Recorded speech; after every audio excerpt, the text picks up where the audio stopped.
ഇന്നത്തെ ചന്ത നല്ല ചന്തയായിരുന്നു. മാട് ഒരുപാട് വിറ്റുപോയി. 600 ഉണ്ടായിരുന്നു, ഇനി 300 ബാക്കിയുണ്ട്, കുറച്ചുകൂടെ ഉണ്ട്. മാറ്റി കിട്ടിയേക്കും എല്ലാം മാറ്റി തണലത്ത് കെട്ടിയിരിക്കുകയാണ്. ഇത്രയും കുട്ടികളുടെ ഉള്ളു ഇനി ഇത്രയും കുട്ടികളെ. എങ്ങനെയുണ്ടായിരുന്നു ഒരു വില നിലവാരം? ഇന്നത്തെ വില നിലവാരം 17 രൂപ, 16 രൂപ, 14 രൂപ. ആവറേജ് 7.5 രൂപയ്ക്കും കൊടുത്തു. 7.5 ഏറ്റവും ചെറിയ കുട്ടി, ഏറ്റവും ചെറിയ 7.5 കുട്ടി ഉണ്ടായിരുന്നല്ലേ? ചില എന്തായാലും നമുക്ക് ഒത്തിരി ആൾക്കാർ ചോദിക്കുന്നത് ചെറിയ കുട്ടികളുണ്ടോ ചോദിക്കുന്നത്. 7.5 രൂപയ്ക്കുള്ള കുട്ടി ഉണ്ടായിരുന്നു. ചന്ത മാറുന്നതനുസരിച്ച് വില മാറിക്കൊണ്ടേ, ചന്ത ഒരേ ലോഡ് വരുന്ന അനുസരിച്ചിട്ട് വില വ്യത്യാസം. എത്ര വരെയാണ്? 50-ന്റെ ഒക്കെ കുട്ടി ഉണ്ടായിരുന്നു? 50-ന്റെ 40-ന്റെ ഒക്കെ ഉണ്ടായിരുന്നല്ലോ. ഇറച്ചിപ്പോത്തൊക്കെ ഉണ്ടായിരുന്നു. ഓക്കെ, നമുക്ക് ചെറുതും വലുതെല്ലാം ഉണ്ട്.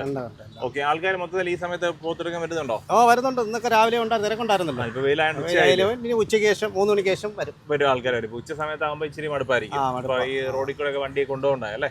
അത് തന്നെ മടുപ്പ്. വെയിലും കൂടുതലായതുകൊണ്ട് ആൾക്കാർ ഇറങ്ങൂല. ഓക്കെ, ലേഡീസ് ഒക്കെ വരുന്നത് വൈകുന്നേരത്തേക്ക്. രാവിലത്തെ പരിപാടിയെല്ലാം കഴിഞ്ഞിട്ട് രാവിലെ ഒക്കെ വന്നിട്ട് പോയി. ഇനി രാവിലെ വൈകിട്ടും എല്ലാം വന്നു പോത്തിനെ കിട്ടുമല്ലോ. എപ്പോഴും വന്നാലും. ഞായറാഴ്ചയും തിങ്കളാഴ്ച ഉച്ച വരെയാണോ? തിങ്കളാഴ്ച 1 മണി വരെ കാണാം. 1 മണി വരെ ഉണ്ടല്ലേ? ഓക്കെ, അപ്പൊ നമുക്ക് എല്ലാ വിലയുള്ള പോത്തുകളുണ്ട്. എല്ലാ സൈസ് പോത്തും നമുക്ക് വില പേശി എടുക്കാം. ഓക്കെ, പിന്നെ ചേട്ടനോ ഇനിയിപ്പോ അടുത്ത ആഴ്ച എല്ലാ ആഴ്ചയും കാണും? എല്ലാ ആഴ്ചയും കാണും. ഓക്കെ, അപ്പൊ നല്ല കുട്ടികളെ സെലക്ഷൻ ചെയ്തു തരാം. ആറ്റിങ്ങൽ മാമം. ആറ്റിങ്ങൽ മാമം. ഓക്കെ.